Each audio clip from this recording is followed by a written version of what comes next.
Hey everybody, it's Glenn, back in this video with the Marvel Legends Spider-Man Infinite Series Rhino Bathwave Chameleon. Looking at the packaging back, and Chameleon shares packaging with Kraven the Hunter under the banner of Savage Force. Which, if I was 12 and it was 1992, I'd think sounds really badass. The blurb reads, professional criminals for sale to the highest bidder, these half-brothers have made treachery a family tradition. Then also on the back we see the Rhino Bath on the left there, and this series comprises of Scarlet Spider, Superior Venom, Booyah, Misty Knight, White Tiger, Kraven the Hunter, Ghost Rider, and Chameleon as we have here. Here he is out of packaging, and in my opinion long overdue, appearing way back in Amazing Spider-Man #1, and as such Chameleon is the first member of Spider-Man's Rogues Gallery, excluding the burglar who murdered Uncle Ben, that is, I suppose. So deserving of an action figure just on that notoriety. In fact, for the previous Chameleon action figure we have to go way back to not only before Hasbro's current reign with the Marvel toy license, but also before Marvel Legends itself. In fact, nearly 20 years ago to 1996's Spider-Man animated series Chameleon. Strange it's been that long, as to me him being the comics master of disguise, translating that from page to plastic with interchangeable heads, seems to lend itself naturally to being very playable and collectible. We'll get back to the interchangeable heads later, but first let's look at the figure itself. This is on that new, well, newish suited body, entirely new with Chameleon to my collection anyway, but it might be familiar to you as Agent Coulson from that Toys R Us exclusive set. However, the deco is different, with this one coming with a more stylish black shirt and navy blue tie combo. Anticipating this Chameleon, I've been curious to see how it stacks up against the Toy Biz suited body, which was most noticeably used for their Galactus series Professor X. So let's wheel him in,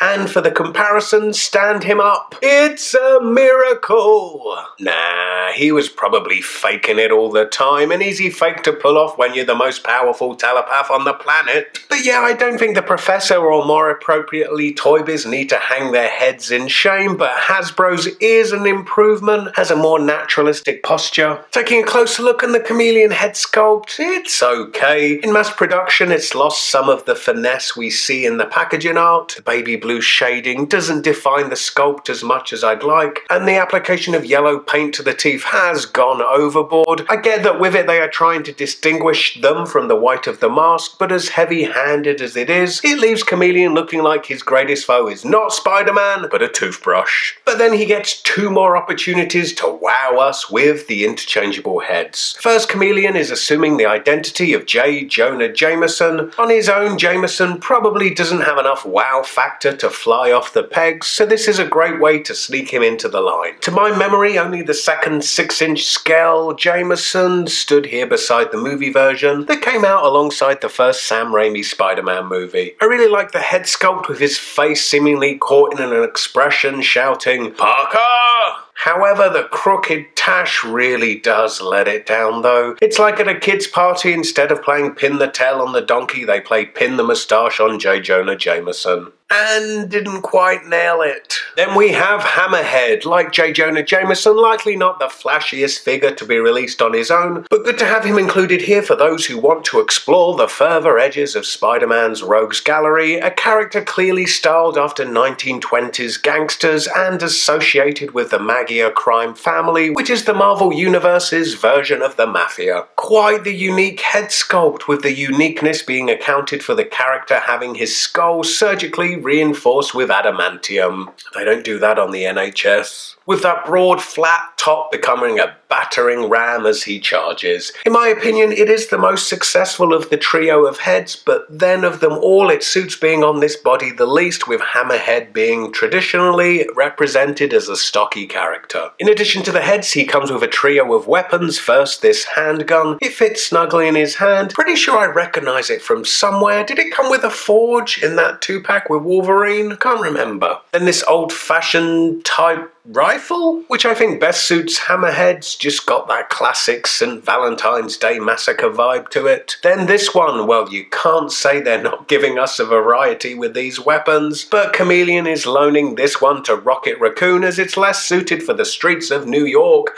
and more for the far reaches of the galaxy. Now looking at articulation, his head rotates side to side. It looks down a fairly decent amount and also looks up a decent amount too. At the shoulder, his arm rotates and it moves up to well less than a right angle to his body. There's upper arm rotation, then a double jointed elbow. At the wrist there's rotation and then his hand is hinged, moving down and up. At the waist there's rotation, then he does have an ab crunch which moves this far forward and well moves slightly back. At the hips his legs move out to the side this much, they move this far forward and then only really move slightly back. There's upper leg rotation, then a double jointed knee, then at the ankle it's hinged, moving the foot backwards and forwards, plus it has that crazy ankle rocker pivot that I love, with this being his widest stance possible, still with both feet flat on the floor. Now I know I've mentioned a few niggles, even so this is head and shoulders above anything from the Hulkbuster series, so gets a wholehearted recommend from me. It does seem like the budget is bigger for this Spider-Man wave, and you get a real sense of the benefit a bigger budget brings. I guess it just comes down to sales, with Spider-Man waves selling better. I mean, I don't think it's coincidence that Spider-Man is the only character Hasbro commit to beyond a movie being out. Plus, I've heard the Silvermane head that's set to come with Speed Demon in the first Legends wave of 2016 will fit onto this body, which is cool. Anyway, click the video on the right if you missed my previous review, and now some correspondence from that video. Whoa, easy, Tiger. I'd go for X-Men 2, or maybe the first Iron Man, depending on my mood, or maybe the first Blade. Gosh, it's tough to pick a favourite. If the first half of Avengers was as good as the second half, I'd say that for sure. For the worst, X-Men Origins, it's real bad, but at least it's entertainingly bad. So maybe the first Amazing Spider-Man, it's just the boring kind of bad, which is the worst kind of bad to me. I'd throw Avengers Age of Ultron in there too. I know people might still currently be all high on it, but 10 years from now, I guarantee it won't be remembered fondly. I've been burnt before by going all in on episode 1 figures before seeing that movie. This time around, with the benefit of more wisdom, I'll wait until I see the movie first, and if it does tickle my fancy, I might invest in a figure or two. Anyway,